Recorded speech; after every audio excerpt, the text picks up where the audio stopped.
Obrigado, gente. Foi isso aí. Eu, em nome de todos os usuários, a gente gostaria de agradecer a Katiuska, que foi uma maestra genial e que ajudou a botar isso aqui no lugar. A gente vai então para a segunda mesa, onde vamos tratar da questão da rede. O título da mesa é do vínculo.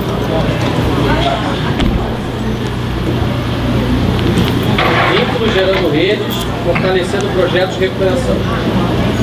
Vínculo gerando redes. Meu telefone desligado, tem algumas coisas que eu escrevi nele. Na realidade, a gente quer enfatizar, especialmente nesse momento, a importância da união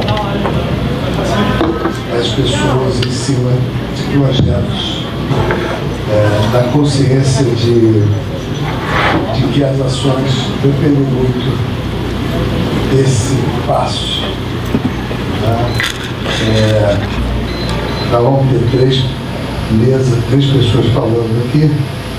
A Rosane vai falar. Eu que vou começar, eu não sou a última. Ela começa. Ela que começa. Você vai falar um pouco da visita que ela fez à Fountain House, que é dentro do modelo clube, que a gente falou no passado, que é uma instituição que reúne a participação comunitária em vários níveis, né? Ela vai contar um pouquinho o que ela viu. Da minha experiência. Margarete vai falar da experiência dela da Associação de Familiares de Pacientes que fazem uso medicinal da cannabis. É importante como a partir da união das pessoas com o início do movimento dos anos 70. Pode interferir no Estado para Eu vou falar sobre o movimento nos Estados Unidos, e o Eduardo vai falar um pouco de todo o movimento familiares e pacientes, usuários, no processo de desenvolver aqui no estado do Rio de Janeiro e no Brasil. Então a questão vai aquilo que a gente viu foram os depoimentos pessoais para a questão da percepção de que nós não podemos estar só. O próprio Fountain House tem um livro, né? O livro que eles contam a história deles, que o título é We Are Not Alone, né? Eu não estou sozinho. Eu acho que esses eventos que eles ficam reunindo todos, né? É para dar essa noção, nós não estamos sozinhos, que, né, como no filme mostra, né? Pequenos movimentos vão se desenvolvendo, se expandindo, produzindo, interagindo, mudando contra preconceito, estigma e por aí vai. Então vamos começar com a Margarete. Alô, tá funcionando direitinho? Então, bom dia. Meu nome é Margarete. Eu primeiro quero agradecer ao Leonardo o convite, muito legal esse redes, né? Tem tudo a ver com o nosso trabalho. Embora o tema é bem polêmico, é bem delicado, enfim, essa rede, né, que é a temática principal, tem tudo a ver. Então, muito obrigada e parabéns aí pela organização. Eu sou mãe da Sofia e eu vou resumir um pouquinho da história, né, de como tudo começou, que começou lá em 2013, quando a gente descobriu que maconha também podia ser remédio. A minha filha tem uma síndrome genética chamada CDKL5, é uma doença muito rara. Quando nós conseguimos diagnosticar a Sofia, ela já tinha 2 anos e meio e na época no mundo inteiro tinha cerca de 2.000 pessoas. No Brasil tinha mais uma que a gente tinha conhecimento, certamente porque foi uma doença que foi recém-descoberta e deve ter outras crianças, mas como o diagnóstico é muito difícil, né, nós não tínhamos referência, né, do prognóstico que vinha pela frente. Então, isso reforçou a necessidade, né, de, enfim, eu tentar criar uma rede de apoio antes mesmo de trabalhar com essa temática da maconha, da cannabis. Eu criei um blog, né, e comecei a fazer contato, tentar achar outras pessoas que tinham a mesma doença da minha filha. E, enfim, nós descobrimos pelo Facebook uma rede de familiares, né, e aí tinham pessoas do mundo inteiro, mas no Brasil só tinha mais uma menina no Rio Grande do Sul. E foi através dessa rede, né, no Facebook, desse grupo de familiares, que nós descobrimos uma menina americana, mais ou menos com a mesma idade da minha filha, que estava tomando esse remédio à base de maconha e estava indo super bem. Meu marido, à noite, fuçando e a gente em busca, porque os remédios convencionais não estavam dando conta de controlar as crises convulsivas da Sofia. Ela tem, entre outras coisas, entre atraso global no desenvolvimento, ela tem crise epilética diariamente. Hoje ela está com 10 anos, ela não anda, ela não fala. E assim, eu tive para mim isso como uma missão. Eu não sei assim, qual é a missão de cada um, né? Aqui, a minha missão certamente é a Sofia. Eu tenho mais uma filha que não tem problema médico nenhum, mas problema todo mundo tem sempre a vida toda, né? Cada um tem, né, a sua, digamos assim, a sua cruz, né? Alguns é doença, outros é outras coisas. E aí, eu acho que, assim, eu até estava ouvindo, eu cheguei quando estava falando de música aqui, e ele falou uma coisa que tocou muito, que tem tudo a ver comigo, que é quando a gente fala sobre os problemas, a impressão que eu tenho é que quando você divide, tira isso e divide com as pessoas, parece que as coisas seguem mais leves. E eu sempre tive essa característica, né, de falar, de dividir e de não ter problema nenhum com isso. E isso foi muito legal, isso foi fundamental para eu começar a criar essa rede, né, muito antes da cannabis. E aí, enfim, eu entrei em contato com essa família americana. Na época, esse remédio, ele era considerado, para a gente trazer dos Estados Unidos para cá, era considerado tráfico internacional de drogas, né? Mais para uma mãe que via uma luz no final do túnel, porque tinha uma outra menina, né, que estava fazendo uso com excelentes resultados. Isso não poderia, né, para mim, ainda enquanto advogada e sabendo, né, que é um direito constitucional à saúde, eu pouco me importei se eu estava cometendo algum crime ou não.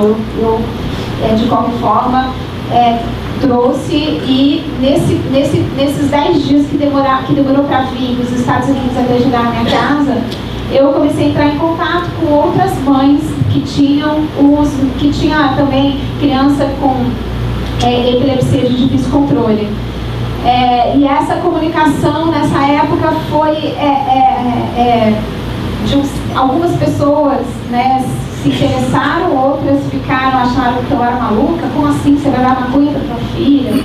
Enfim, isso não era um assunto. Liguei para o médico também, né, na hora falei, o Dr. Eduardo Faverier, que na época ele era o neurologista da Sofia, falei assim: Dr. Eduardo, tem um remédio à base de maconha que está chegando e eu não sei nada, eu não sei interação medicamentosa, eu não sei dose, eu não sei nada, eu só sei que pode ser uma luz no final do túnel, porque tem uma menina tomando que está funcionando bem.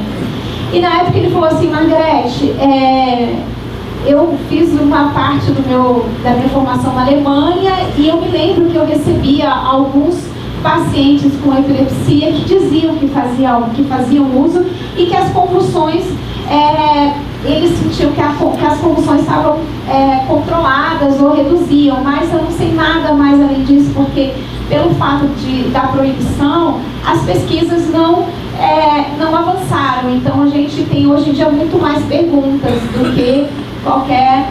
Mas quando chegar, a gente analisa, ele queria mandar para lá.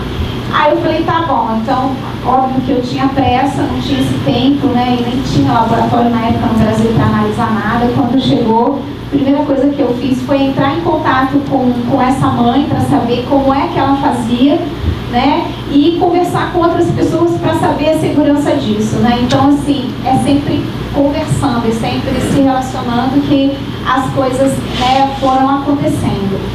E aí, quando isso foi em setembro de 2013, quando foi em outubro, outra criança, a segunda criança importou. Essa criança tinha muito mais convulsão do que a minha filha. Ela tinha cerca de 60 a 80 convulsões por semana. E aí ela também importou de forma ilegal, começou a dar para a filha e o resultado foi incrível, assim. Em 3 meses a menina não tinha mais, ela tinha zerado as convulsões. E a gente começou a perceber que fantástico aquilo, né? Que a gente tinha descoberto uma substância que poderia ajudar um monte de pacientes, só que aquilo era proibido. O que a gente podia fazer, né? A única alternativa que a gente tinha era se unir, né, e lutar, não tinha outra alternativa. Pelo fato de ser, né, um assunto muito polêmico, e a mídia gosta muito de assunto polêmico porque vende, nesse caso ajudou muita gente, porque era e continua sendo muito apelativo, né? Porque maconha é criança convulsionando, é substância proibida, e isso foi pautado e continua sendo, né, muito na mídia, e isso ajudou muito na questão da regulamentação e mostrar a luta das famílias, né? Então, o ponto-chave foi em abril de 2014. Um jornalista de São Paulo estava fazendo uma matéria super interessante, uma edição especial sobre maconha, e aí ele entrevistou alguns pacientes que faziam uso de forma ilegal, né? E quando ele ligou para mim, né, ele falou: Margareth, você daria entrevista? Eu falei assim: eu daria. A minha história é essa, porque quando a Sofia começou a tomar, funcionou parcialmente, mas a história dessa menina de Brasília, que tem exatamente a mesma doença, né, que a minha filha, era incrível. Eu falei: Tarso, a minha história é essa, mas a da Catiele, a da Anne, é incrível. Esse virou um documentário, foi pro cinema, e, enfim, estreou acho que em outubro de 2014. No ano de 2014, ele foi gravada toda essa luta da gente em Brasília, da gente tentando articular, né, fazer articulações para conseguir regulamentar pelo menos a importação. Mas aí voltando um pouco, em maio de 2014, isso foi parar no Fantástico.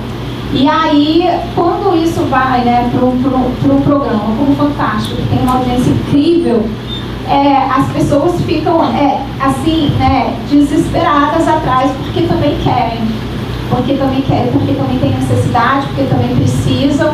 E aí nós éramos muito procuradas, né, as mães que estavam à frente, né, dessa luta. E aí foi quando a gente sentiu a necessidade de se organizar, né, enquanto sociedade civil. E foi quando nasceu a APEP, né, e também graças ao Dr. Eduardo Favreira, que é um médico com um perfil de uma relação muito legal com os pacientes, né. Ele abraçou essa causa junto com essas famílias, e nós fazíamos reuniões, né, frequentes no Instituto Estadual do Cérebro, e fomos nos organizando junto com as mães, com as famílias, com os médicos, porque a cannabis, diferente de outras substâncias, pelo fato, né, de ter tido um histórico de proibição, a experiência é muito empírica. Então em geral as substâncias vêm do laboratório para os médicos e dos médicos para o paciente. Essa veio dos pacientes para os médicos e dos médicos provavelmente para o laboratório. Então a dinâmica do histórico da nossa luta é diferente. Então, assim, a gente teve também que ter junto com a gente, né, médicos que se despissem um pouco, né, de tudo que eles estavam acostumados, né, com a prescrição de drogas, que normalmente são feitas com base em evidência, eficácia, com registro na Anvisa, tudo direitinho, para ouvir o que essas famílias estavam fazendo, o que essas famílias estavam utilizando para poder não deixar essas famílias sozinhas, porque a gente precisa desse apoio, dessa segurança dos médicos, fazendo os marcadores sanguíneos, para saber se está indo tudo bem, para a segurança, ainda que seja uma conversa com o médico, para a gente era muito importante. Então, esse trabalho também dos pacientes, dessas famílias, né, não foi só de informação com a sociedade, foi também junto com os médicos, isso foi muito importante. Então, nós criamos a APEP, né, que é uma associação de familiares de pacientes que faz uso medicinal. Em geral, a APEP foi a primeira associação, né, que foi criada em 2014, hoje já tem mais de 15 associações de pacientes de cannabis pelo Brasil inteiro. Cada uma com o seu perfil, por exemplo, pelo fato do meu perfil ser mãe de uma criança que tem epilepsia, geralmente em torno de mim o que mais tem são mães de crianças com epilepsia. Claro que a gente acolhe pacientes que chegam, muitas vezes os pacientes que chegam até a gente já estão fazendo uso, já estão com bons resultados de outras doenças de Parkinson, de câncer, e chegam até a gente para poder reforçar a rede, para poder se unir e saber, né, no que pode ajudar e no que a gente pode ajudar ele e vice-versa. Porque as pessoas, elas se sentem muito sozinhas, né, porque não sabem tanto sobre o acesso e sobre médicos que podem ajudar, né, nessa terapêutica. E aí, falando rapidinho da associação, os trabalhos que a gente faz hoje em dia, além de busca pela regulamentação, que a gente conseguiu, com essa união e com essa luta das famílias, nós conseguimos que isso deixasse de ser considerado tráfico internacional. A Anvisa regulamentou, né, o canabidiol. Na verdade, quando a gente fala canabidiol, é um óleo rico em canabidiol. A cannabis, ela tem mais de 400 substâncias. O canabidiol e o THC, que é o tetrahidrocanabiol, o THC, né? Todo mundo sabe. O THC, que é a substância que dá onda, que quem faz uso recreativo e social é a substância que busca, né? E que também é medicinal, né? Hoje em dia a gente tem já um medicamento com registro na Anvisa, que ele é 50% CBD, 50% THC, que é o Mevatil, mas ele custa muito caro. E hoje em dia, né, só para vocês saberem, a forma legal de trazer são os importados. Então nós chegamos num ponto da luta, do ativismo, da militância, que nós começamos a lutar pela produção aqui dentro do país. Então, e aí nós acionamos, estava falando com o colega aqui, nós acionamos a Fiocruz.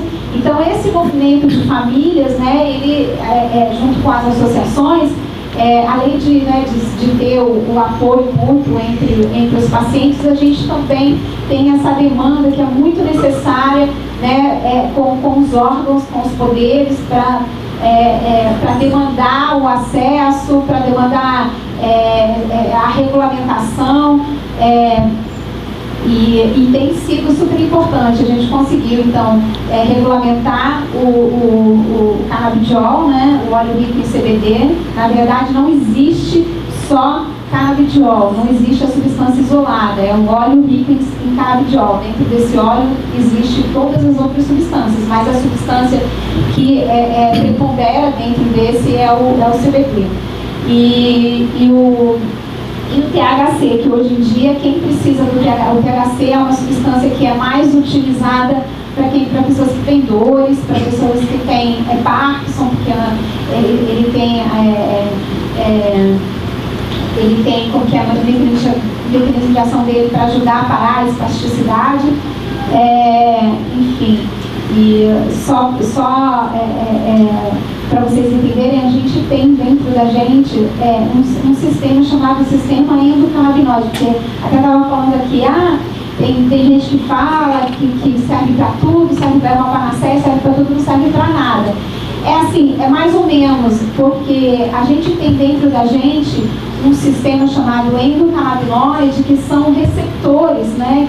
Que é pelo corpo todo. Então isso explica um pouco, que é igual chave fechadura, né? Os canabinoides, eles, quando entram no nosso sistema, eles se encaixam igual chave fechadura. Então nós temos os receptores, CB1 e CB2. Isso eu não sou médico, sou advogada, eu estou falando de coisas que eu ouço. Então, isso responde um pouco o motivo porque ele pode ajudar pessoas, né, tanto de câncer, de Parkinson, com epilepsia, para dor. Tem uma explicação para o que o povo chama de panaceia, assim, mais ou menos. Bom, nós fazemos debates, enfim, divulgação, inclusive eu estou deixando aqui também para quem depois quiser pegar, para conhecer um pouco os nossos trabalhos, né? A gente tem um site, tem sido muito importante a atuação desses grupos de familiares, que nem eu falei, para fazer andar as ações que estão paradas no STF, para fazer a Anvisa acelerar o processo de regulamentação, porque já está encaminhado, porque a gente tem uma bancada hoje no Congresso muito conservadora com relação a esse tema. Eles acham, inclusive, é legal estar falando aqui numa casa de psiquiatras, porque o Conselho, a Associação de Psiquiatria, ABT, né, São Brasileiro de Psiquiatria, que é quem hoje em dia comanda o Conselho Federal de Medicina, é super contra a regulamentação. O presidente, o atual presidente, chegou a falar que não existe o uso medicinal da maconha, sendo que existe hoje, inclusive, já um remédio registrado que é 50% CBD, 50% THC. Então, eu aprendi uma coisa que para mim foi muito importante nessa caminhada, nesses 5 anos, que a gente tem que pensar no uso de substâncias, e a gente tem que pensar sobre a diferença do uso e do uso abusivo. São duas coisas bem diferentes, né? Então, quando a gente ouve falar, né, nas pessoas que fazem uso abusivo, nas pessoas que têm transtornos e que não podem fazer o uso da maconha, porque existem estudos que quem tem histórico familiar como que é o nome daquele transtorno de esquizofrenia, de quem tem, tem que tomar cuidado com o uso abusivo, enfim. Então, eu aprendi nesse caminho a diferença entre o uso de substâncias, né, você achar a sua dose confortável, né, e isso vale para a maconha também. A PEP faz hoje em dia, aqui era uma parceria que a gente tinha com a FRJ, na Faculdade de Farmácia. Hoje em dia, como eu falei, a gente luta pela regulamentação do cultivo e da plantação dentro do país, né, porque hoje é considerado um medicamento de alto custo, ainda é burocrático e é difícil o acesso, né, dos óleos importados, que são hoje em dia ainda os de melhor qualidade. Se o paciente hoje precisar ter acesso, ele precisa achar um médico que saiba prescrever, que tenha algum conhecimento, né, para a patologia dele. O médico vai ter que fazer um laudo dizendo que ele já utilizou de tudo, que nada funcionou, porque hoje em dia a Anvisa só permite o uso compassivo, que é o uso por compaixão, né, porque ele não tem registro no país. Você tem que assinar um termo o médico tem que assinar um termo de responsabilidade junto com o paciente, dizendo que sabe que não tem evidência e eficácia, como é, né, a nossa medicina aqui fora, no mundo inteiro. E depois de tudo isso, ele tem que mandar isso tudo para a Anvisa, e a Anvisa manda para ele um ofício de permissão de importação. Então, assim, é bem burocrático ainda para você conseguir o acesso legal. E tem algumas pessoas que conseguiram, né, uma autorização judicial e plantam e sabem fazer, não é uma coisa fácil, mas também não é impossível. Eu e meu marido, nós somos as primeiras pessoas no Brasil a ter a autorização para plantar, e nós aprendemos, enfim, não é fácil, mas não é impossível. Então nós plantamos, a gente tem, e a gente também ensina as pessoas, né, que precisam. Esse daqui é a foto de uma oficina que nós fizemos na UFRJ no Fundão, na Faculdade de Farmácia.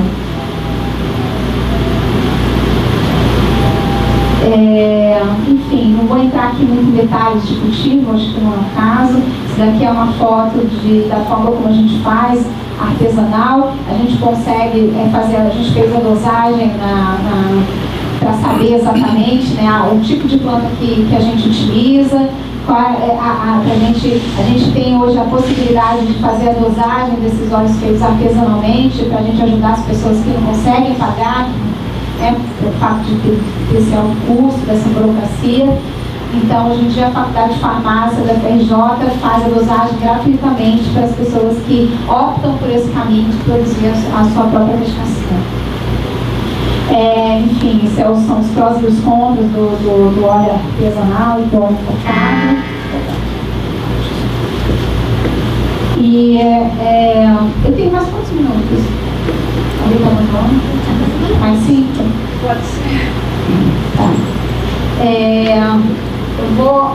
Eu vou aqui mostrar um filminho que é muito legal. Posso dar play? Isso daqui foi um ato que nós fizemos na Lagoa. Nós costumamos sempre juntar as famílias, né? Não é fácil você comandar uma associação, você organizar essa sociedade civil, né? Essas mães, essas famílias, embora quando você consegue é muito gratificante, porque as pessoas se engajam e isso contagia, né? Então a gente costuma fazer eventos, né? Atos públicos de conscientização, e esse daqui que eu quero mostrar para vocês é um que a gente fez na Lagoa. A gente fez essa semana, terça-feira, dia 27, que foi o Dia Nacional da Anatomia Medicinal. A gente fez um aqui na Cinelândia, e aí a gente panfleta, isso tem sido muito importante, né? E as pessoas... Eu não cheguei a pensar em desistir da vida, mas eu já não tinha mais para onde correr, né? Mas a semana passada eu acolhi uma mãe que já tinha comprado chumbinho para dar para o seu filho e se matar depois.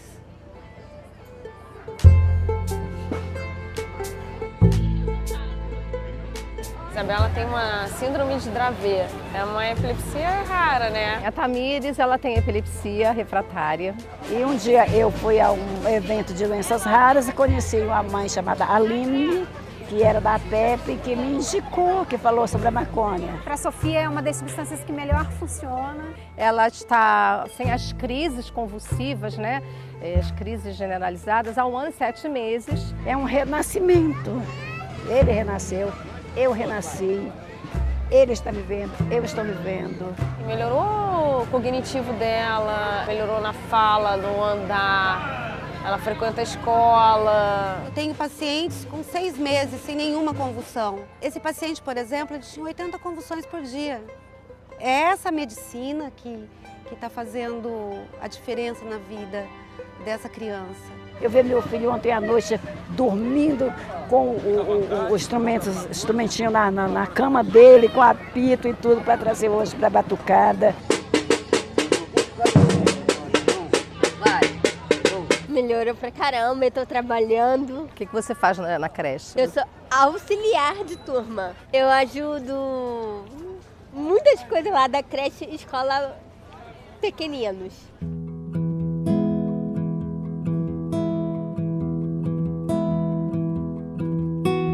É trabalho de formiguinha o nosso, assim, de informar todo mundo, informar o médico, informar o paciente, informar a sociedade. Muita informação, precisa de muita informação, de conscientização. Mesmo que a sua família não tenha nenhum caso, junte-se às famílias que precisam de apoio. Nosso país merece a legalização da cannabis.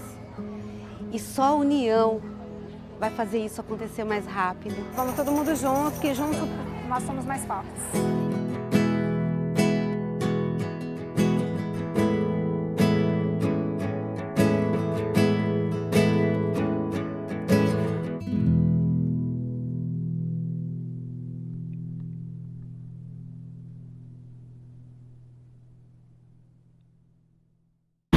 É isso, gente. Acho que a minha contribuição é essa. Eu acho que quando o Leonardo me convidou para vir aqui, eu acho que era para mostrar um pouquinho do que tem sido a união dessas mães, dessas famílias e todas as vitórias, né, e cada passo que a gente conquistou foi por conta dessa rede, dessa união e dessa força. E eu sempre falo, eu entrei nessa luta por conta da minha filha, mas me mantive na luta porque eu sabia que essa união e que essa organização ia fazer diferença. Então, é isso, gente. Muito obrigada.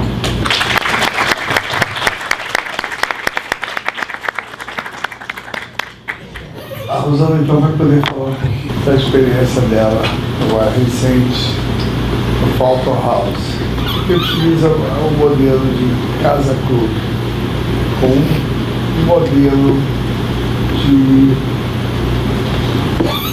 dentro da função da palavra, de união, né, na promoção da recuperação de pessoas com transtorno mental severo.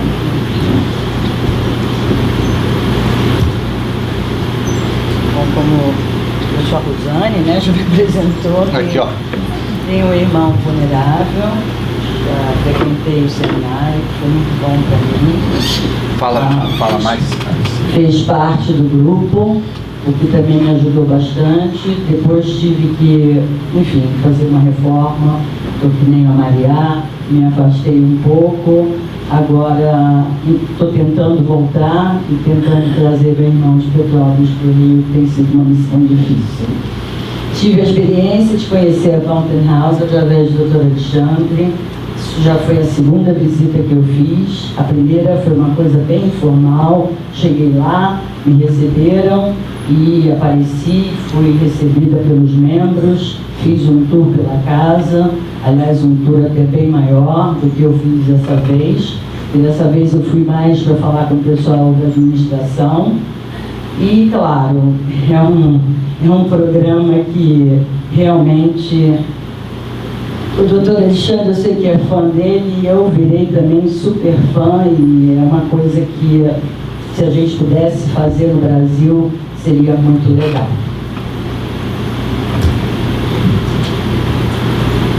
Bom, quem são eles? Eles foram fundados em 1948, em Nova York, conhecida como Casa Clube. Eles acreditam que as pessoas vulneráveis podem participar ativamente para a sua melhora. E eu também acredito nisso. Eles têm modelos em mais de 34 países e que servem mais de 100 mil indivíduos anualmente.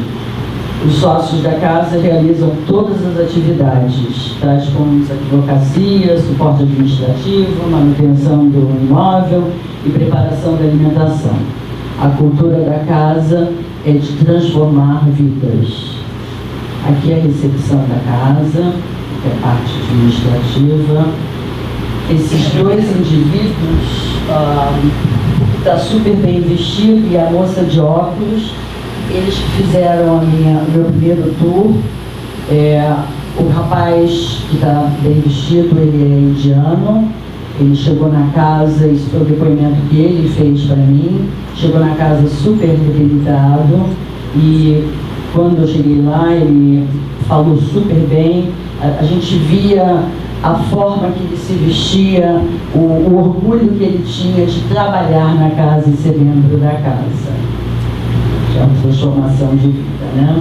O objetivo deles a inclusão social e a inserção profissional das pessoas vulneráveis. Aqui é onde eles fazem o catering. Tem uma sala que eles fazem, tem uma galeria e também algumas empresas que têm convênio com a casa pedem alguns caterings para algum evento e os próprios membros é que fazem, junto, claro, com alguém do staff, e preparam toda essa alimentação e vendem. Quer dizer, isso é mais uma parte que a casa recebe por vender. Ou então para a própria galeria que eles têm na esquina da rua onde está o prédio. Aqui é a sala administrativa, aqui é o menu deles, que eles mesmos preparam. A visão da casa, eles acreditam numa sociedade onde as pessoas vulneráveis possam alcançar seus potenciais e desenvolverem uma boa qualidade de vida, sendo respeitados pelos seus colegas de trabalho, pelos seus amigos e por seus vizinhos, e creem que o diagnóstico, na verdade, define a totalidade da pessoa, exatamente o que o Gustavo falou. O diagnóstico é só uma parte, né? E não a pessoa. A academia, eles chegam na casa, eles querem fazer exercício, vão para a academia, querem ir para o laboratório lá onde eles fazem os caterings, eles vão, outros vão para a parte administrativa, enfim, fica muito a critério de cada membro que chega na casa de manhã para executar o seu trabalho. Eles não têm, é tudo bem com muita liberdade. Parte da biblioteca, que eles ajudam bastante na parte educacional. Isso é como se fosse um brechó, onde eles são roupas que são doadas e eles vendem, os membros podem comprar, ou pessoas também de fora. A missão deles é a recuperação de homens e mulheres vulneráveis, proporcionando novas oportunidades para viver, aprender e trabalhar através de uma comunidade de apoio mútuo. Aquela história, né? É exatamente a integração do staff da casa com os membros, eles trabalham juntos. Eu percebi durante o meu tour que eles, quando via um membro sentado, o que estava fazendo o tour comigo, que é um vulnerável, sempre fazia: o que está acontecendo hoje? Vamos lá, o que você vai fazer? Porque estava um pouco deprimido, enfim, isso faz parte, eu acho, da própria doença. Um dia você se sente super bem, outro dia você não se sente tão bem. A casa também oferece um emprego de transição. Na verdade, você começa trabalhando na casa, depois eles têm alguns convênios com algumas empresas, tipo McDonald's e restaurantes, onde eles fazem, são eles, né, doutor Alexandre? Eles fazem a responsabilidade. A casa assume o vínculo com o estabelecimento.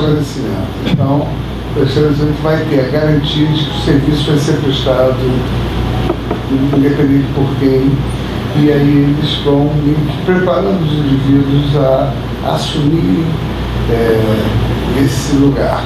Então, alguns vão segunda, quarta e sexta, outros vão terça e quinta, alguns vão o dia inteiro, outros vão ficar meio-dia.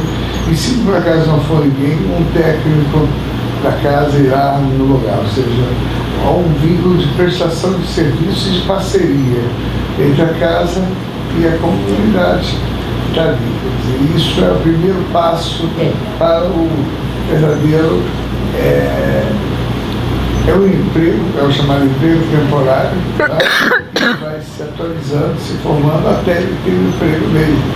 Na verdade, eu acredito que é ali que começa, dentro da casa, eles entenderem, verem a própria força que eles têm, o potencial que eles têm, e depois eles passam para o emprego transicional, onde eles ganham dinheiro, eles recebem pelo esse trabalho, enfim. Então eu acho que eles são remunerados e eles se sentem muito importantes. Eu acredito que todo vulnerável, acho que o sonho é trabalhar e ganhar o seu dinheiro.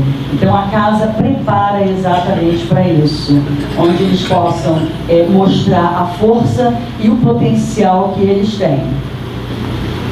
E tomarem, né, a capacidade de tomarem, inclusive, decisões. Aqui é a galeria, os membros que têm aptidões para as artes, né, acabam fazendo quadros e esculturas, e isso tudo é colocado na galeria que eles têm na mesma rua.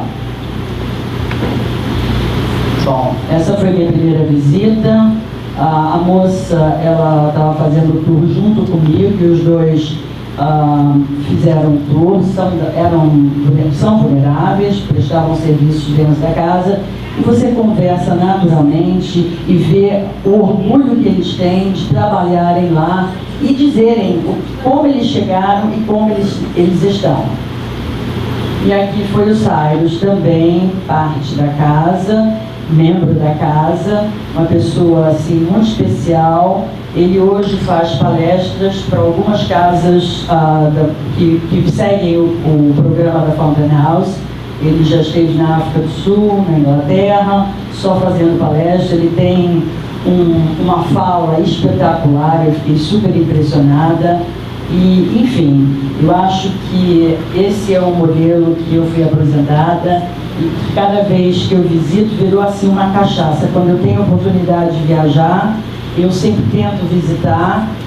Acho que tem tudo para a gente poder fazer isso aqui no Brasil. Existe na Argentina, que foi o modelo da casa, primeiro implantado na América Latina, se chama Casa del Paraná, e eles estão em Rosário, muito legal. Agora eles começaram um pequeno movimento em Buenos Aires, dentro de um hospital que não estava desativado. Hoje já estão procurando um imóvel para se instalarem. Enfim, eu acho que essa ideia nasce da gente, e eu acho que essas realizações a gente consegue, eu acho que como você mesma falou, juntos, um ajudando o outro, tentando ver o que a gente pode fazer para a melhoria dos nossos familiares vulneráveis. E é só isso. Muito obrigada.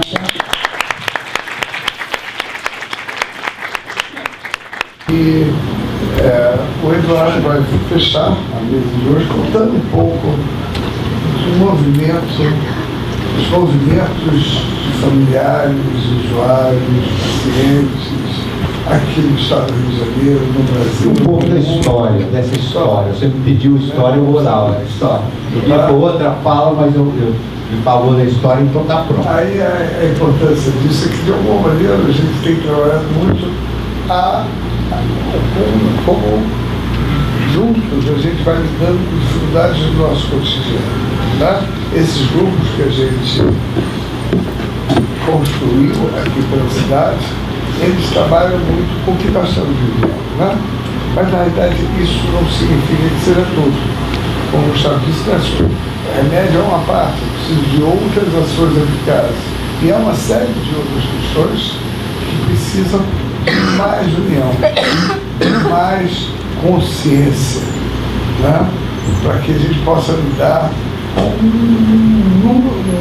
número grande de enfrentamentos, né? Seja das diferentes questões. Eu pedi para o Eduardo poder contar um pouquinho, né, da história, para que vocês saibam o que é isso e para onde irmos, tá? Que caminho podemos tomar nisso, especialmente no momento tão crítico que nós estamos vivendo hoje em dia. Né?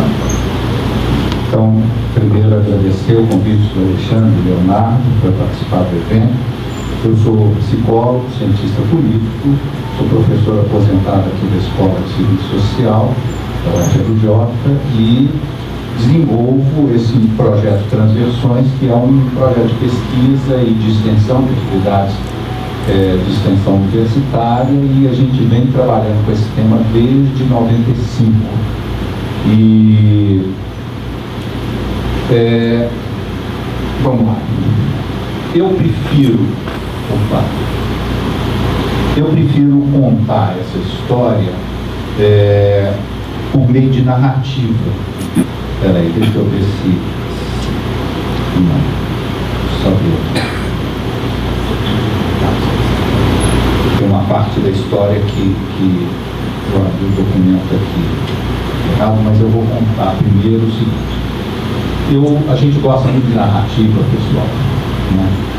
E eu diria que essa história começa lá nos anos 70.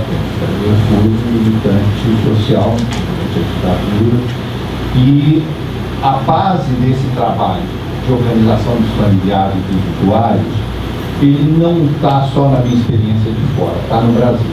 Nós temos raízes próprias para isso. O movimento de educação popular do Paulo Freire, que estimula a participação, né, das pessoas na educação, as comunidades eclesiais de base. Naquela época era muito difícil se reunir, a igreja reunir o movimento feminista, depois o movimento sindical, depois nós começamos o movimento de reforma psiquiátrica em 78. Então nós temos também as nossas bases desse processo de participação no próprio Brasil. Em 78 começa o movimento de reforma psiquiátrica, né? No início a gente estava meio sem rumo, né?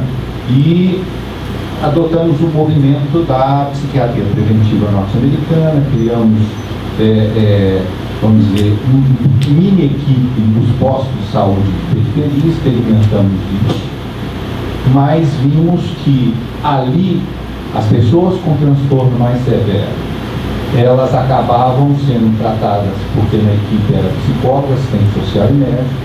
A gente via que as pessoas com transtorno mais severo continuavam a tratar só com psiquiatra e quando entravam em perigo ia ser hospitalizado.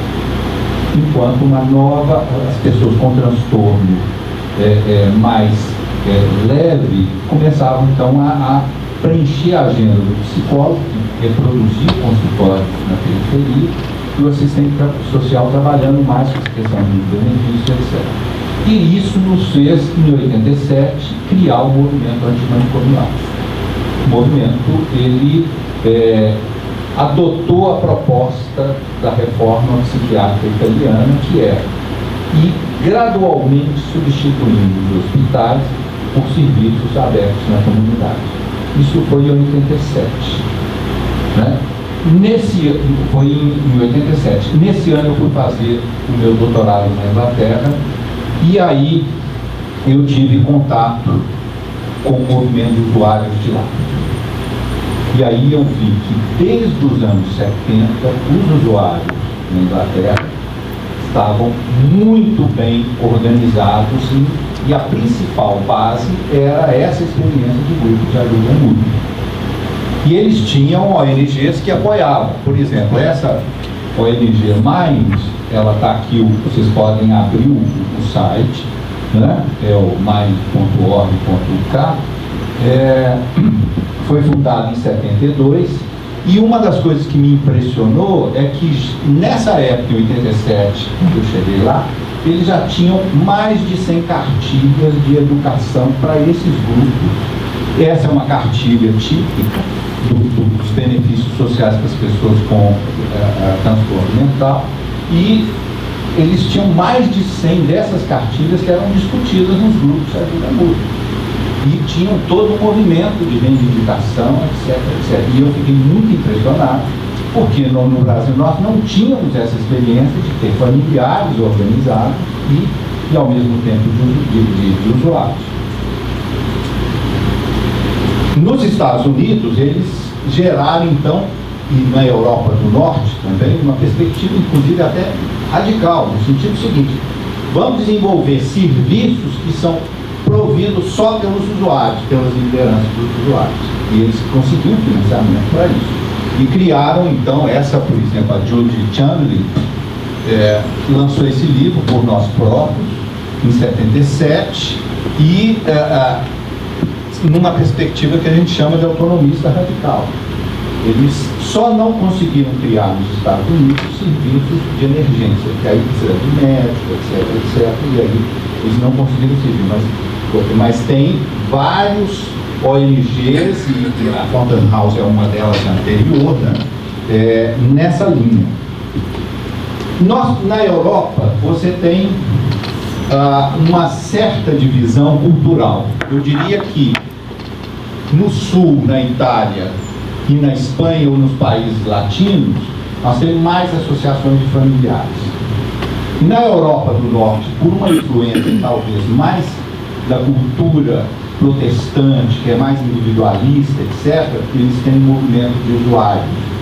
Nos Estados Unidos, você tem os dois. E no Brasil nós temos um perfil, depois nós vamos falar sobre isso, um perfil diferenciado, que é todo mundo junto. Tá? Tem um misto, né? Aqui é um mistão. Nos Estados Unidos, essa perspectiva de buscar autonomização, etc., foi se também desenvolvendo como perspectiva profissional. E eles criaram essa perspectiva da reabilitação psicossocial ou recuperação, tem várias traduções, mas a palavra em inglês é recovery. Essa é uma cartilha de 94, mostrando experiências já com auxílio dos profissionais, mas nessa linha já das primeiras publicações sobre o recovery. E eles criaram uma associação internacional de reabilitação, de serviços de reabilitação psicossocial. Participei de alguns encontros desse lá também. E um dos grupos que eu mais gostei foram a rede de ouvidores de voz. Né? São grupos que não são grupos, por exemplo, na Holanda, eles têm grupos que se identificam pelo diagnóstico. Eles não, porque acham que o diagnóstico reduz o fenômeno. E eles, então, acham que tem aspectos muito diversos e muitas pessoas ouvem vozes que não são perturbadoras. Eles fizeram uma pesquisa, tem inclusive vários personagens históricos que as vozes participam e enriquecem a vida. O Charles Dickens, por exemplo, vários dos personagens dele foram soprados pelas vozes. Então, para a gente ter ideia de que o fenômeno é muito mais complexo, e vocês podem acionar no Google Hearing Voice Network, tem uma quantidade imensa de publicações e eles já estão em 32 países e já vieram, hoje já são 32 e essa é uma versão antiga, já estão em vários países, 32, inclusive o Brasil. Aqui nós então adotamos a perspectiva da virada em 92, quer dizer, o movimento antimanicomial foi fundado em 87, em 92 fizemos a segunda conferência, esse é o relatório final, e viramos no sentido de adotar essa perspectiva, não de uma mudança rápida como foi na Itália, mas devagarzinho e substituindo o serviço de internação que geraram os asilões que a gente tinha aqui nessa época, que eram verdadeiros campos de concentração, e substituindo gradualmente de forma responsável pelo serviço, pelos CAPs e a rede de detenção psicossocial. E 92 foi esse ponto em que a gente começou com as primeiras portarias de substituição do financiamento para o hospital. Nessa época do início de 90, 96% dos recursos da saúde mental brasileira iam para hospitais e 4% para ambulatórios. E aí a gente foi fechando os hospitais piores, né, com maiores violações de direitos humanos e passando esse financiamento para os novos serviços, com as primeiras portarias do Ministério da Saúde. Nesse período também, o próprio movimento estimulou a formação de associações de usuários e familiares. Então, nós temos algumas poucas exceções de associações anteriores, mas é a partir de 92 que começa então a formação de associações por Estado ou por serviço. Né? Então, no próprio Rio de Janeiro nós temos várias associações dessas. Nós vamos falar um pouco mais delas. E aí eu fui fazer o pós-doutoramento na Inglaterra, no ano 2000. E eu fui exatamente pesquisar melhor o que é essa perspectiva de empoderamento de usuários e familiares, produzi esse livro. saiu em 2003, O Poder que Brota da Dor e da Opressão, Empowerment, Sua História, Teorias e Estratégias. E esse livro está esgotado, mas eu posso fornecê-lo digitalmente para quem se interessar, mas tem outras publicações que eu vou mostrar para vocês que dão acesso às principais sistematizações. E a segunda virada da política de saúde mental foi em 2001. Então, aí nós fizemos a terceira conferência e nesse ano nós tivemos a Lei 10.216, que consagrou a reforma psiquiátrica como política de Estado, depois de muita luta, depois de 11 anos de debate na Câmara e no Senado. Tivemos a terceira conferência e uma agenda ampliada. Foi quando a gente começou então a criar os CAPS-I, a criança e adolescente, foi os CAPS-AD, álcool e drogas, o programa de volta para casa e vários outros programas que são bolsas para deshospitalização de pessoas com mais tempo de internação, né? Começar o trabalho com cooperativas, depois saúde mental indígena, uma série de programas que começam vamos dizer, ser montados a partir dessa virada da terceira conferência. Nós aqui continuamos com o intercâmbio com o movimento de usuários e familiares lá dos Estados Unidos. O Richard, que é uma liderança que fala português, esteve no Brasil, ele é uma pessoa privilegiada nesse intercâmbio. Ele produziu essa cartilha que está disponível, se vocês quiserem, contando um pouco a história desse movimento nos Estados Unidos. Nós começamos a trabalhar também com narrativas.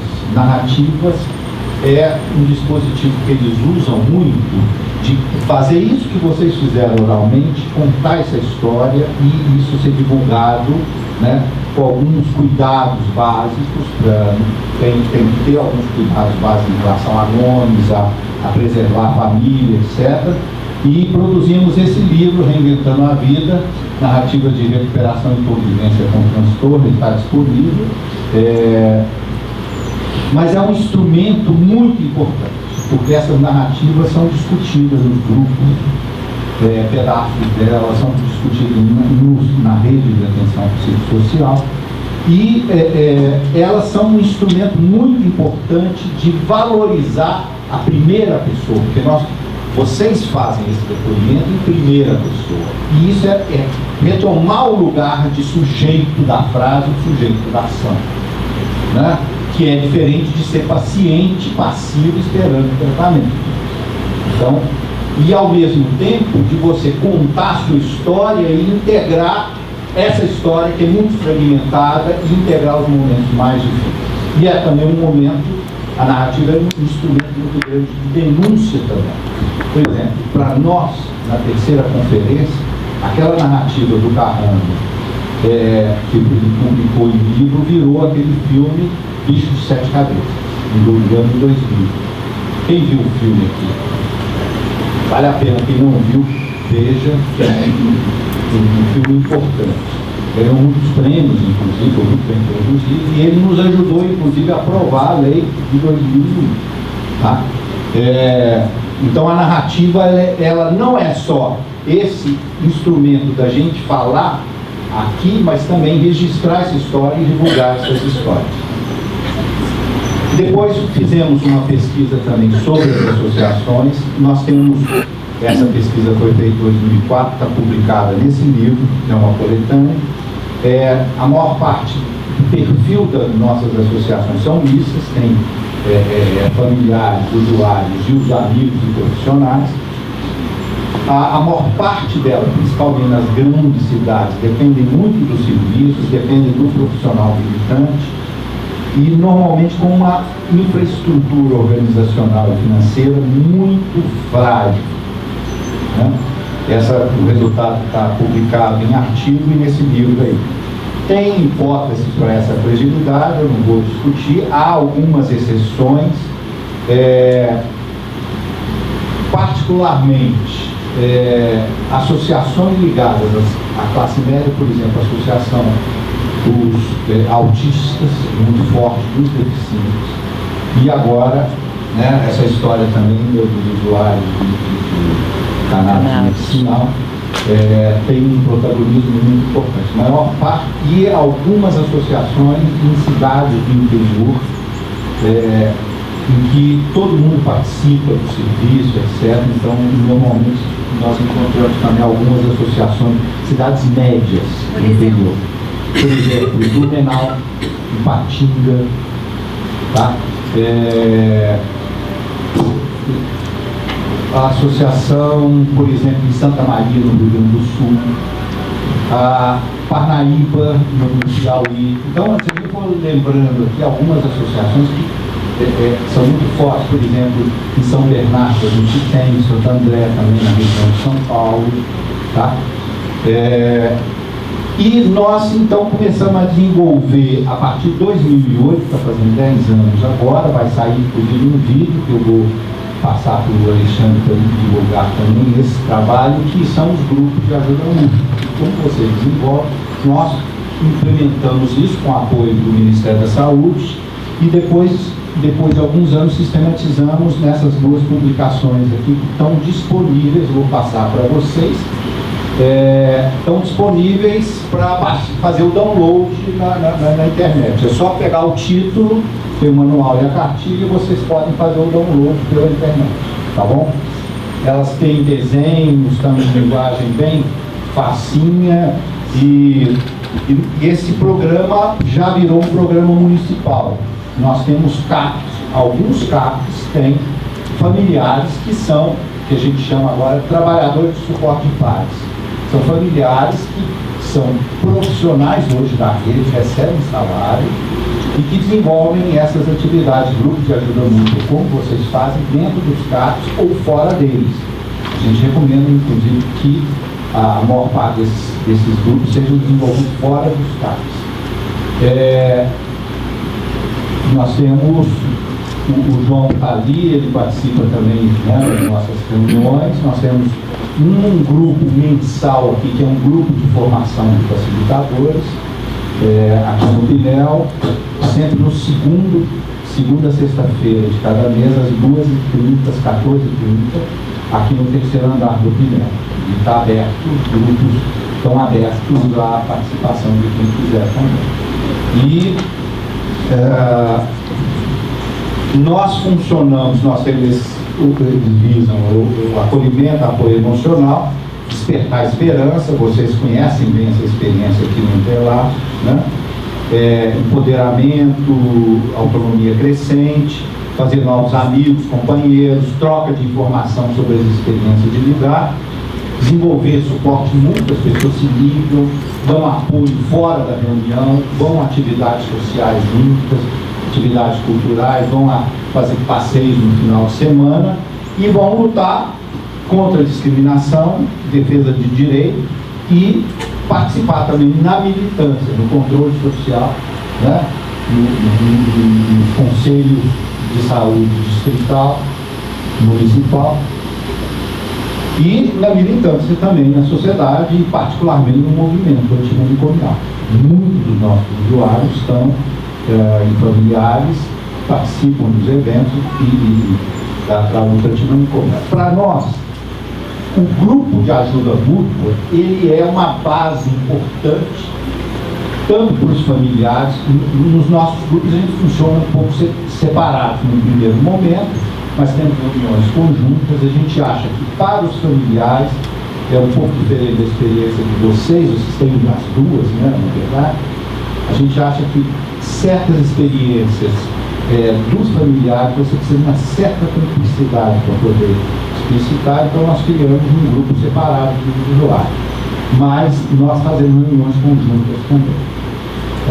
A gente acha o seguinte: a ajuda mútua ela é muito importante, mas ela não deve se reduzir ao grupo.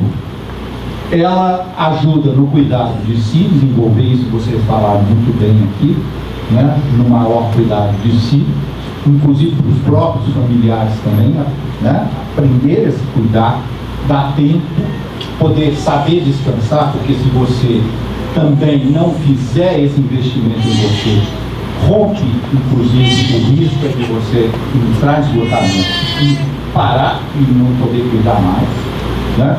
Então, cuidar de si é tanto para o que nós chamamos de usuário de serviço, como também para o familiar, mas também desenvolver suporte mútuo. Essas atividades que, dentro do grupo, vão se desenvolvendo a partir dele para fora. Por exemplo, um familiar ajudar o outro em momentos difíceis, ou no final de semana que precisa, eu preciso viajar, fica com a outra família, etc., passeios, atividades culturais, explorar a cidade, os centros culturais, praia, e defesa dos direitos, que no inglês é advocacy, né? Então isso pode ser feito tanto com suporte profissional, tem as defensorias, mas também usuários e outros familiares ajudarem entre si para ir no serviço e no INSS, desenvolver, por exemplo, reclamação com serviços de luz, água, telefone, etc. E a luta contra a discriminação e estigma. E também a militância, o controle social, né?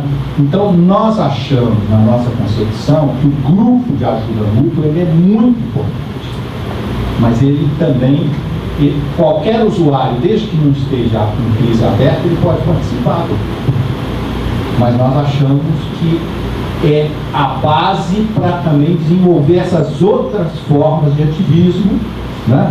De sair para o suporte mútuo, para a defesa dos direitos e, particularmente, também participar da militância no sentido de ir para o movimento antimanicomial, reconhecer que nós dependemos, o avanço da rede de serviços depende da política, e nós vamos entrar num momento agora muito difícil do país.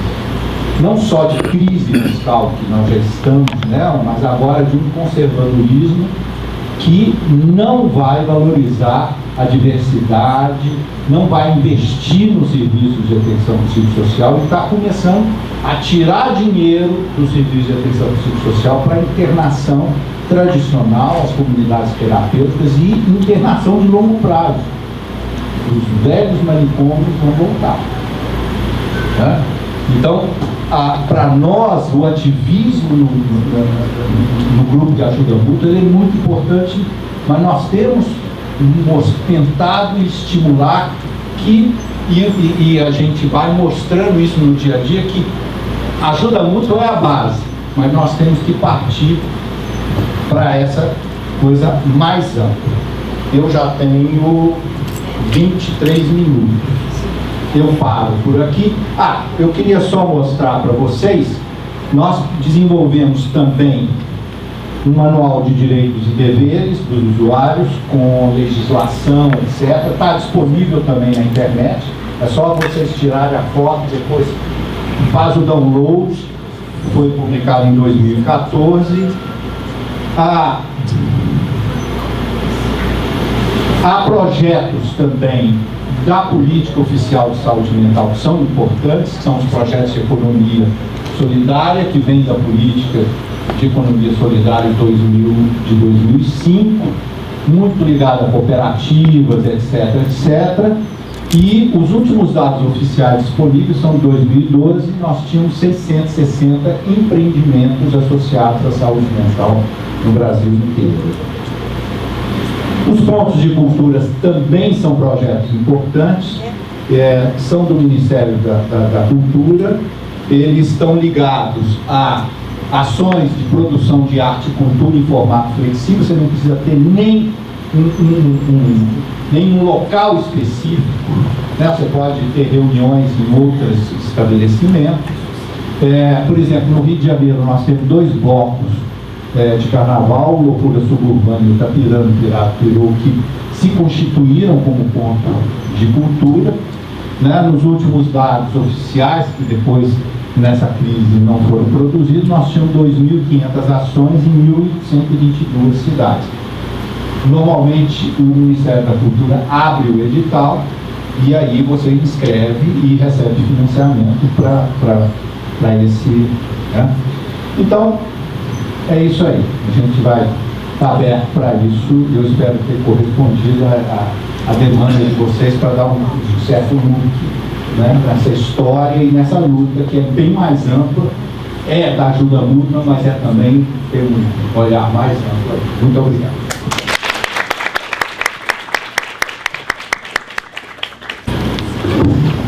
Na realidade, o Eduardo, né, traz toda uma série de experiências que ele viveu, foram vivenciadas aqui.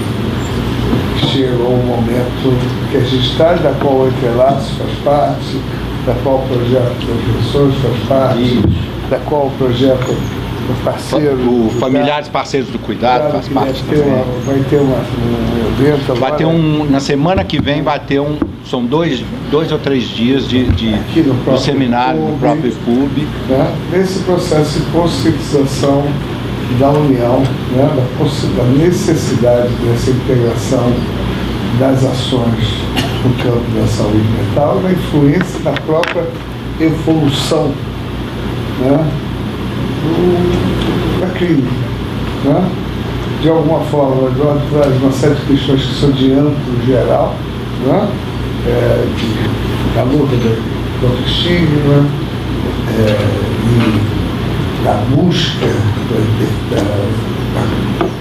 do medicamento, da defesa, da construção de serviços, da luta por direitos, de advocacy, da qual a gente acredita que as pessoas que participam do Entrelaços têm que ter consciência e ter noção da necessidade de participação e integração a todos esses movimentos.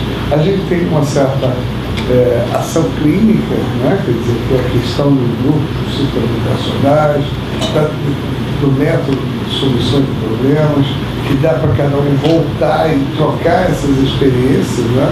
Nas ações sociais, né? Do grupo particular que organiza os eventos, e cada grupo que organiza também seus próprios eventos, que vão discutir a ida ao hotel, agora, recente, né? O churrasco, todos esses eventos. Agora, isso funciona em vários níveis, e a necessidade de integrar esses níveis, né? A Rosane me trouxe para a gente toda uma experiência que já veio de longa data, que é dos próprios assumirem os seus próprios cuidados, né? E que é uma coisa que passa necessariamente, né? Especialmente quando o Estado começa também a ter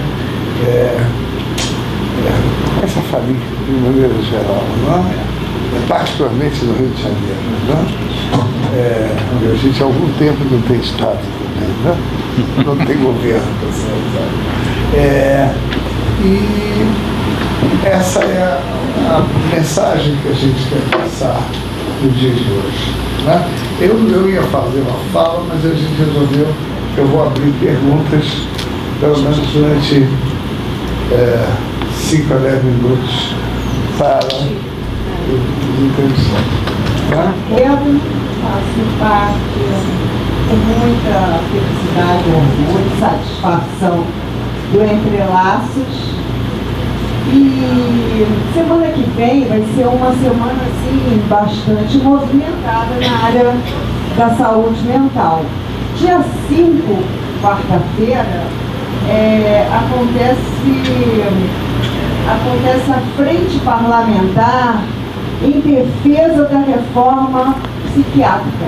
Essa reforma é a reforma que a gente está esperando que aconteça, que você fala aí, ou já é essa outra que é a volta aos manicômios? Essa é uma questão para mim.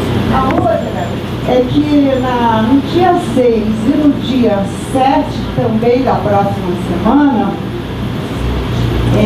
haverá o congresso dos parceiros, né?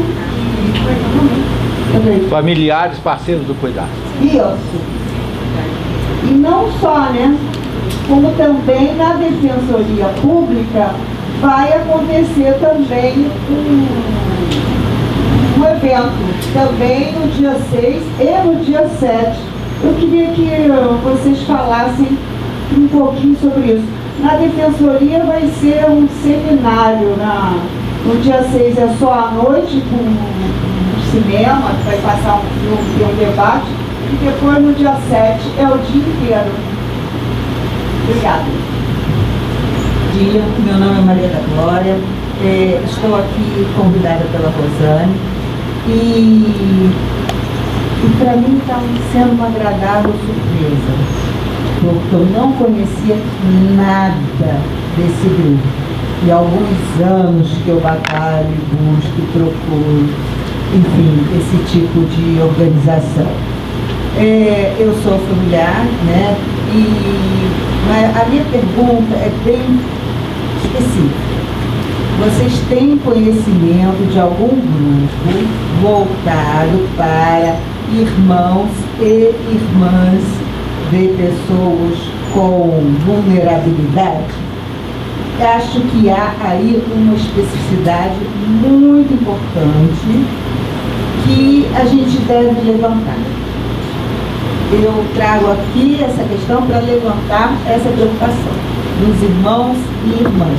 Rosane é uma irmã, eu sou uma irmã, né? E nós temos isso em comum, entre outras coisas. Que é bem diferente mesmo. Eduardo, você pode fazer a primeira, eu falo assim.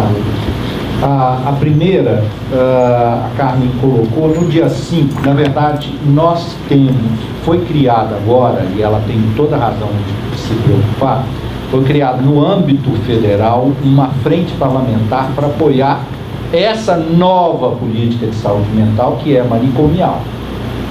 Na verdade, eu diria que desde 2016 nós estamos tendo retrocesso na política nacional. Até 2016 nós tínhamos parceiros do movimento antimanicomial lá na coordenação e em respeito a uma política de Estado que foi consagrada a partir tanto da Lei 2000 de 2001 de reforma psiquiátrica como também das conferências, 4 conferências nacionais que colocaram a política de reforma psiquiátrica como política de Estado. E agora nós estamos desde 2016, né, com a mudança e a saída forçada da Dilma, né, nós estamos tendo um retrocesso imenso via a Coordenação Nacional de Saúde Mental, que foi apropriada pela ABP, Associação Brasileira de Psiquiatria. Você mesmo já falou da visão estreita que eles têm da saúde mental e dos fenômenos associados. E aí agora eles estão criando essa frente parlamentar para buscar apoio na Câmara e estão também reorganizando a AFDM, Associação dos Familiares de Doentes Mentais, que era uma associação já nos anos 90 que lutava contra o processo de reforma psiquiátrica. Então estão remobilizando a AFDM. Então tem familiares que querem... Sim, eles têm alguns familiares que não entenderam o processo e que querem manicômio. Quer entregar para o manicômio seus filhos ou familiares.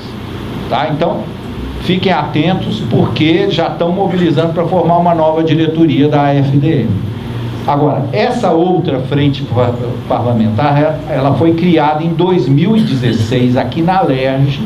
Então é uma frente parlamentar diferenciada, exatamente buscando lutar pela continuidade da reforma psiquiátrica. Então, e eu participo ativamente dela. Nós temos um coletivo aqui que está aberto, se reúne quinzenalmente aqui no Pinel também, nas terças-feiras, às 7 horas da noite, está aberto, e nós participamos dessa frente.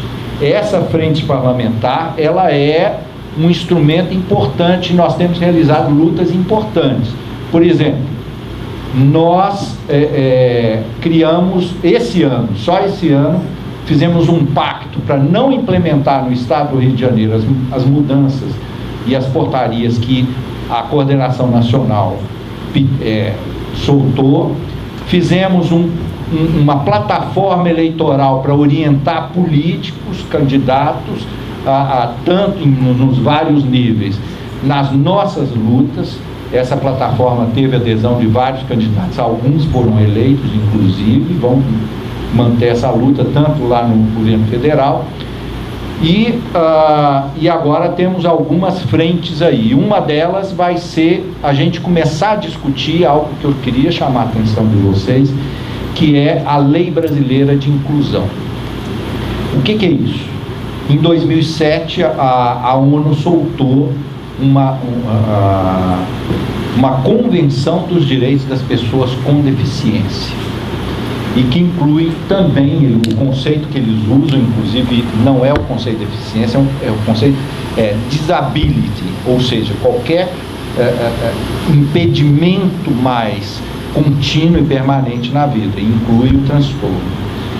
Em 2009, essa convenção foi adotada no Brasil no mesmo status da Constituição, ou seja, isso virou uma emenda constitucional. Isso é importante para a luta de vocês. Em 2005, agora, saiu uma nova lei chamada Lei Brasileira de Inclusão, em que é uma regulamentação dessa convenção que foi que virou emenda constitucional. Então, o debate está sendo feito, inclusive, com medidas muito concretas. Por exemplo, hoje, para ganhar o passe de ônibus, transporte urbano, hoje se faz uma perícia médica. A nova lei pede uma avaliação biopsicossocial que vai colocar vários outros aspectos, muito além da perícia médica, e vai indicar, inclusive, atividades que os nossos usuários de serviços precisam fazer. Então vai ser uma oportunidade de já mexer exatamente com isso. Nós estamos planejando para o início do ano que vem, e a frente nossa está fazendo isso, vários debates sobre a Lei Brasileira de Inclusão. Tá? Eles já estão organizando no nível nacional, o Ministério da Justiça e o Conselho Nacional de Direitos da Pessoa com Deficiência já está avançado no processo dessa avaliação biopsicossocial, e nós precisamos entrar nessa discussão. A frente parlamentar no dia 5 nós vamos estar lá discutindo essas questões. Tá? Agora, e lutar contra a Frente Nacional. Nós, lá na Frente Nacional, na Câmara, nós temos uma outra frente parlamentar, que é a nossa, que é coordenada pela deputada Érica Cocai, de Brasília, e agora vai ser reforçada por vários outros deputados eleitos. É importante vocês saberem que a luta de vocês tem essa dimensão mais ampla de uma luta política, particularmente numa conjuntura que vai ser muito desfavorável para nós. E que o novo ministro da Saúde claramente declarou que está apoiando a Associação Brasileira de Psiquiatria e a nova política de retrocessos na reforma psiquiátrica. E vem, inclusive, assim, já tem uma portaria retirando recursos da RAPS, alegando falta de como é que se chama? De prestação de contas, mas a avaliação deles tem muitos erros e tem a ver com a precarização que está acontecendo no serviço, e os serviços não conseguem prestar informação. Então, o que vai acontecer daqui para frente, nós estamos prevendo, é que, particularmente as cidades do interior, em que você tem serviços muito precarizados, eles não conseguem fazer, inclusive porque o programa federal dá muito problema de preenchimento, eles vão retirando o dinheiro desses CAPs que não conseguem, segundo eles, prestar informação correta. E com essas várias dificuldades. E o que vai acontecendo? Eles vão pegar esse dinheiro e vão jogar em comunidade terapêutica, porque tem um lobby das igrejas, particularmente evangélicas, mas também de outras igrejas, que promovem essa internação de médio prazo para usuários de drogas. E eles querem tirar dinheiro da RAPS, da Rede de Atenção Psicossocial, para financiar a comunidade terapêutica. Então nós vamos ter lutas muito importantes aí para frente. E a frente parlamentar é o local onde a gente está se reunindo para organizar essas lutas. Tá? Na Defensoria Pública, eu não tenho informação. Se alguém tiver a informação sobre esse seminário, eu não tenho particularmente informação, porque eu estou mais mobilizado aqui pela frente parlamentar. E eu queria só comentar da Maria da Glória. Tem particularidades, mas nós, por exemplo, no nosso projeto, nós temos muitos irmãos. E a experiência, e eu participo do grupo também, e supervisiono os outros facilitadores. É claro que pai tem seus desafios, mas muitos desafios são muito comuns. Então nós temos muitos irmãos nos nossos grupos familiares. Então, se você quiser juntar também, você já está participando aqui, está ótimo. Mas eu acho que, agora, nós temos a nossa especificidade de que na reunião com familiares, especificamente, vocês podem entrar, porque uma das coisas que nós percebemos é o seguinte: nas reuniões conjuntas, tem certas questões do sofrimento do familiar que são mais difíceis de emergir. Por exemplo, pais. Quem vai cuidar do meu filho quando eu morrer? Irmãos, esses temas, quando tem usuário no grupo, esse tema não aparece. O medo da violência. Então, no nosso projeto, a gente desenvolve esses momentos dos grupos familiares para poder esses temas poderem ser desenvolvidos amplamente. Mas nós temos também a reunião conjunta é muito importante, porque aí os usuários, que a gente chama de usuários de serviço, não é à toa que a gente fala esse nome, porque a gente está apontando para a luta de direitos, né, dentro do campo da cidadania, dos direitos do cidadão. Os usuários começam a conhecer o ponto de vista dos familiares por outro viés e vice-versa. E muitas vezes eles pedem ajuda aos usuários para dar dicas de estratégia de como lidar com um filho ou com um irmão que estão com dificuldade. Essa é a nossa principal discordância desse modelo de gestão, né? Talvez porque a gente venha um pouco da terapia de família. A ideia é que a gente possa enfrentar as dificuldades. São modelos variados. Os problemas. A gente acredita, né? E até já tivemos no passado essa ideia de ter grupos fazendo só para familiares, né? E pouco a pouco fomos inserindo uma visão mais ampliada que é a família, né? E na verdade são grupos de famílias que se reúnem, né? E a gente sabe que a contribuição de cada nível é diferente, né? Quer dizer, irmãos interferem de uma maneira, pai interfere de outra maneira, homens e mulheres cuidadores têm perspectivas diferentes. E o que a gente propõe é essa necessidade de discutir, né? E até aprender a ser respeitoso para poder lidar com o outro sem precisar, e aprender com respeito a dialogar, né? É evidente que no futuro desdobramentos podem acontecer, se tem grupos particulares e eventos particulares como tem, né? Só com os pacientes, só com pais, só com mães, né? Mas nós estamos num momento ainda embrionário de luta e de construção disso. A gente vem de uma cultura, né, onde a gente tem uma expectativa muito de uma ação externa, uma ação do técnico. Muito parte dos movimentos são desenvolvidos a partir de técnicos, né? Estão ligados a isso, né, ou do Estado.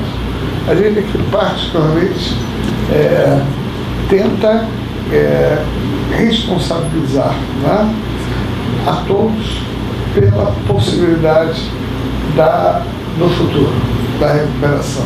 Estava conversando com a menina que é gestora lá da AIDS do Estado, né, que estava me falando que num evento desse ela tem que solicitar caneca, ônibus, hotel, e nós dizemos, não, o corre break é por conta deles, eu não vou correr atrás, não, é uma responsabilidade comum, não, isso não pode acontecer naquele Nós fazemos assim também.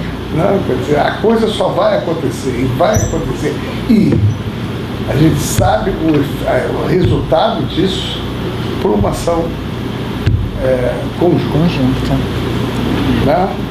E a nossa expectativa, a minha expectativa, o meu delírio, né, é de que os próximos lutos, né, os próximos ciclos sejam organizados pelos próprios grupos. E só falar isso, essa diversidade é muito importante, essa diversidade de experiências nesse campo. E é assim que ocorre no nível mundial também. Eu queria fazer uma pergunta para a Margarete a respeito do estigma, né? Porque eu imagino que você tenha enfrentado e ainda enfrente muito preconceito em relação ao que você defende.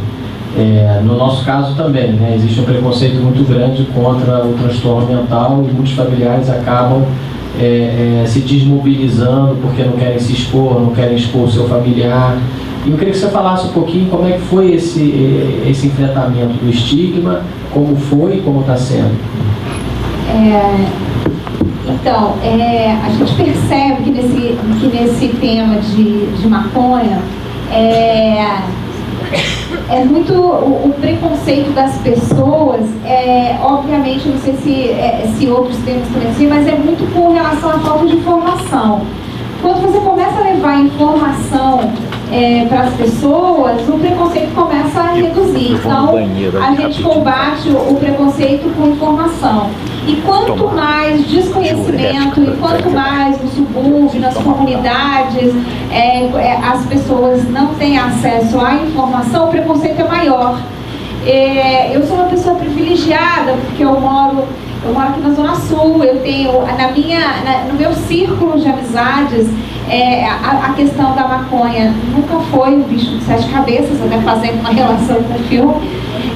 Eu sempre tive amigos que faziam uso social e a gente sabe que fumar maconha no Posto 9 em Ipanema é uma coisa e o usuário de maconha dentro da comunidade é outra coisa, não é CUT. Na favela, ou diferentemente em outros meios, isso é totalmente normal.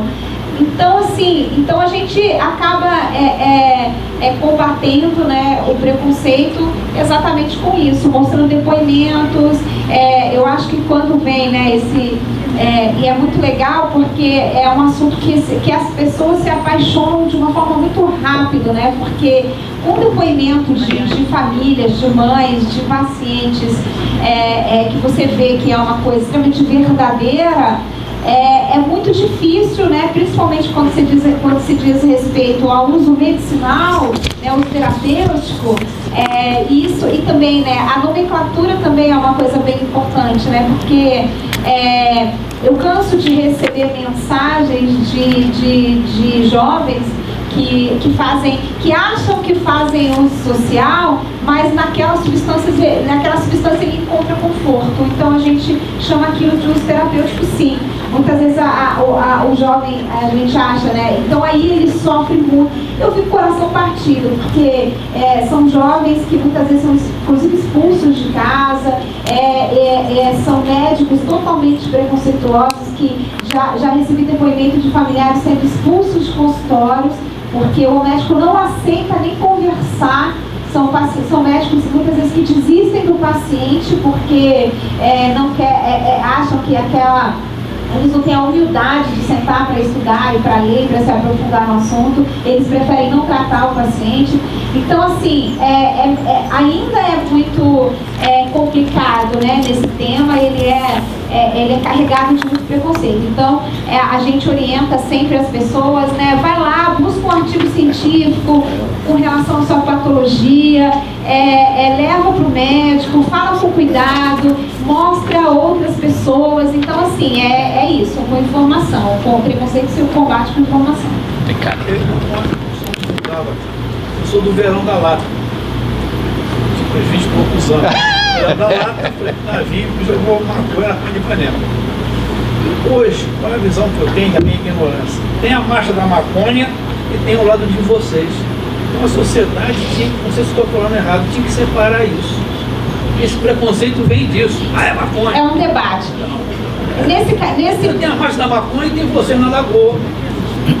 Mas eu participo da marcha da maconha. Eu faço a ala medicinal, hoje em dia ela faz a abertura e isso eu acho que é um encontro muito significativo. Porque o que a gente entende? que o uso de substâncias, seja maconha, seja cocaína, seja heroína, seja qual, então a gente fala substância, ela tem que ser pautada com informação. E a gente tem que entender o que é o uso abusivo e o que é o uso social, e o que o indivíduo ele pode ter direito com relação à substância do seu próprio corpo, e ele não pode ser criminalizado por isso. Então, quando a gente fala maconha é questão de saúde, não de polícia. Então, maconha é questão de saúde, o uso de substâncias é questão de saúde. Então, quando você vê a marcha da maconha, são jovens que estão querendo dizer exatamente isso. E a gente está junto com eles, porque a gente entende também que se ele quer fazer o uso, se ele tem mais de 18 anos, ele tem que ter informação, ele tem que ter acesso a uma maconha de qualidade. Então a gente luta sim pela legalização de todos os tipos de uso. E sempre é aquela história do cigarro. Quando você começa a informar, você começa a conscientizar se realmente é aquilo, né, que ele quer para o corpo dele, e se for, tudo bem. É mais ou menos isso que, quando a gente vê a marcha da maconha, né, a gente tem que tirar esse estigma do maconheiro, do marginal.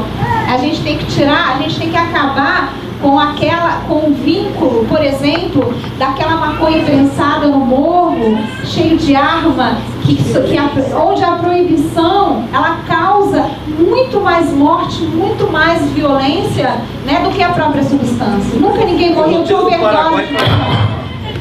Bem, isso abriria um outro seminário.